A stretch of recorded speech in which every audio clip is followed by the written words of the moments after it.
안녕하세요. 네, 지난 영상에서 그 새로운 기술 얘기 흥미진진했죠.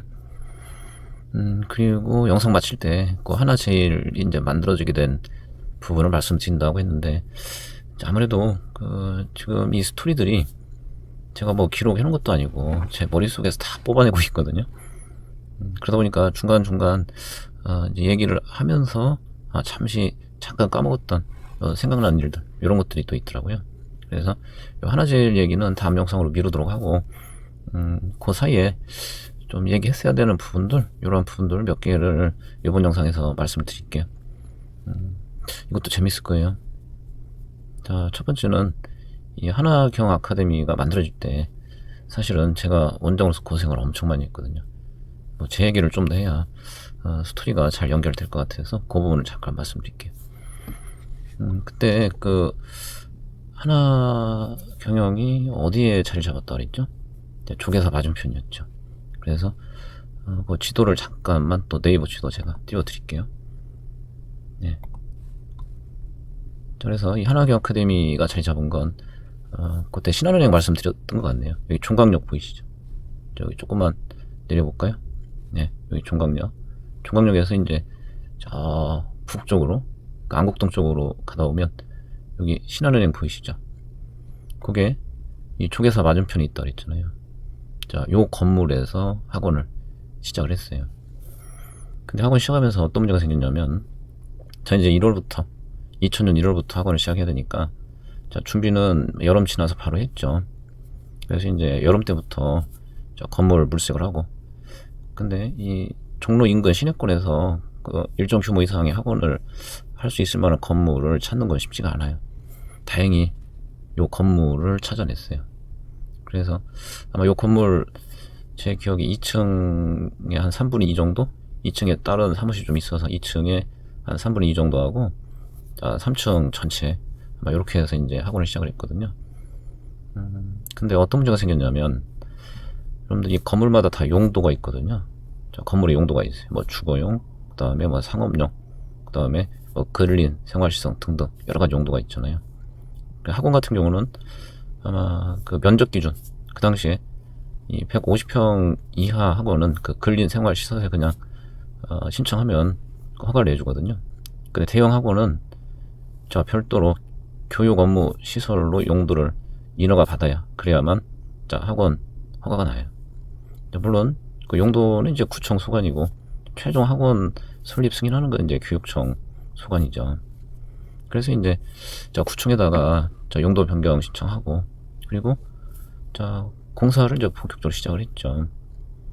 자 그랬는데, 자 이제 이 지역이, 화면을 조금 이동해 볼게요. 요쪽이 인사동이잖아요. 그래서 이 블럭을 한번 제가 표시해 볼게요.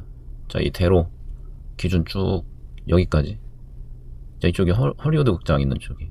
그래서 이 구역이 어느 날 자 이제 전통문화 보존 구역이라고 지정이 돼요. 학원 설립 인허가 신청된 직후에 얼마 안 돼서 자 전통문화 보존구역, 인사동구역.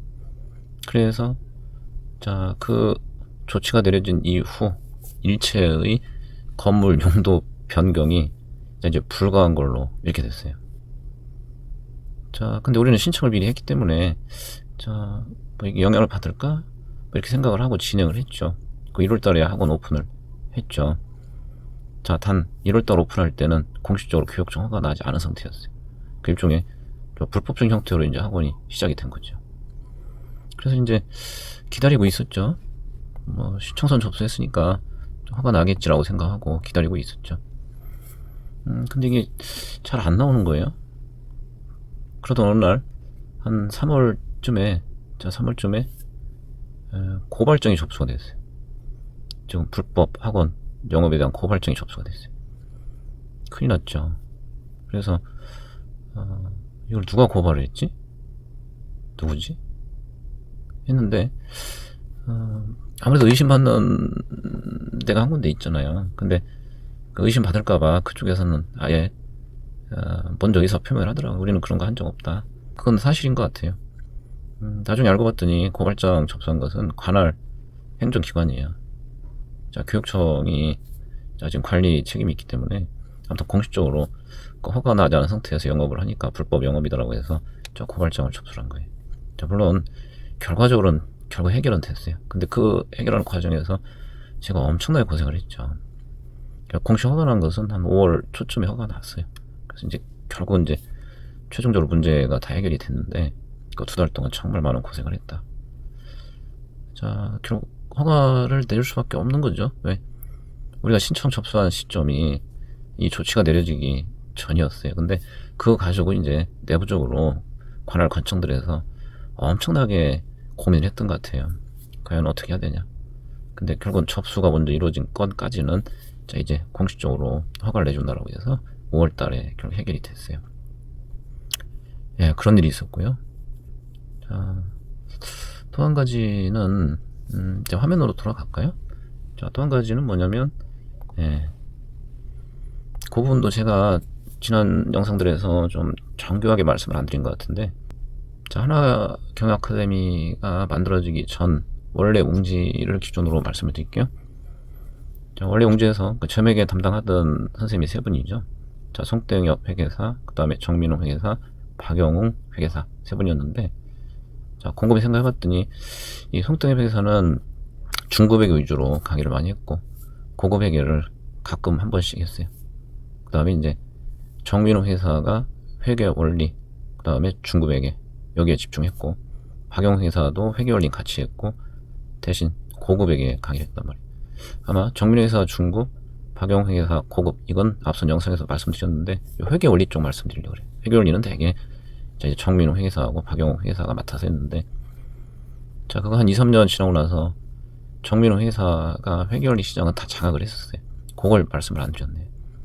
그러다 보니까 이 하나경 아카데미 오픈할 때 지난 영상에서 정민호 회사가 뭐 여름부터 열심히 해서 중급 회계 교재 발간하고 시작했다, 이거 말씀드렸죠. 근데 회계 원리 교재는 따로 아직 만들지 못했단 말이에요. 그래서 이제 하나경 아카데미 오픈하면서 회계 원리 강의는 여전히 송땡엽 회계사 회계 원리 교재를 이용해서 강의를 했었어요. 그거와 관련해서 이제 또 사건이 하나 있었어요. 그럼 이미 회계 원리 시장은 정민호 회사가 거의 독점하다시피 했기 때문에, 자, 회계 원리 수강생들이 하나경 아카데미로 다 몰려온 거죠. 그럼 웅진이 아카데미 입장에서는 참 어이가 없잖아요. 교재는 자기 걸 쓰고 수강생은 다 이쪽으로 가고. 그러니까 자, 이 교재 이 공급을 그때 해주질 않았단 말이에요. 그리고 이제 급기야는 자, 이 부분에 대해서 자, 소송이 들어왔었어요. 자, 내 교재 가지고 강의하는 걸 하지 못하도록 조치를 해줘라. 자, 교재 사용해서 하는 강의를 멈춰달라라는 소송을 제기했었어요. 근데 그거는 그렇게 오래 걸리진 않았던 것 같아요. 한 3개월 안쪽에서 결론이 났던 것 같은데, 그 소송은 결국은 원고가 패소했죠. 원고가 누구예요? 내 교재 가지고 못하게 해달라라고 했던 웅지 측이 온 거죠. 그래서 이제 이건 저작권 관련 내용 아니겠어요? 저작권 쪽에서 일종의 공연권 같은 게 별도로 있다 이거죠. 교재는 이걸 쓰지만 그 교재 가지고 하는 강의 자체가 어떤 그 사람의 독창성이 있다 그러면 그 자체는 별도의 그 사람의 공연권이기 때문에 교재 사용까지 이 제재하는 것은 과한 것이다, 뭐 이런 식으로 아마 판결이 났었을 거예요. 네, 그런 일도 있었어요. 그래서 이제 그 교재 공급을 잘 안 해주니까 결국 이 수강 등록생들한테 교재는 가급적 각자 좀 미리 마련해 와라, 학원에서 공급하는데 한계가 있다, 이렇게 공지하고, 그 다음에 그래도 이제 미처 준비하지 못한 친구들이 있을까봐 그 당시에 서울 시내 좀 대형 서점들에서 학원에서 좀 미리, 그 대량은 안 되죠. 서점에 책이 몇 권씩이나 있겠어요. 그래서 최소한의 수량들을 이렇게 학원에서 미리 확보해놨다가 교재 준비 안 된 친구들, 이런 친구들한테 자, 공급해서 이렇게 강의를 했던 그런 일화가 있었네요. 근데 이 2가지 얘기만 했는데 벌써 시간이 다 됐네요. 제가 한 가지를 더 말씀드리려고 했는데 그거는 따로 말씀을 드려야 될 것 같아요. 그래서 이 영상은 여기까지 하고, 또 하나는 무슨 얘기 하려냐면 이제 인터넷 강의, 인강의 본격적으로 어떻게 시작됐는지 그 얘기를 하려고 해요. 그래서 그 얘기까지 하고, 그리고 요 하나 제일 얘기로 넘어가도록 스토리를 이렇게 진행을 할게요. 예, 이번 영상은 여기서 마치겠습니다.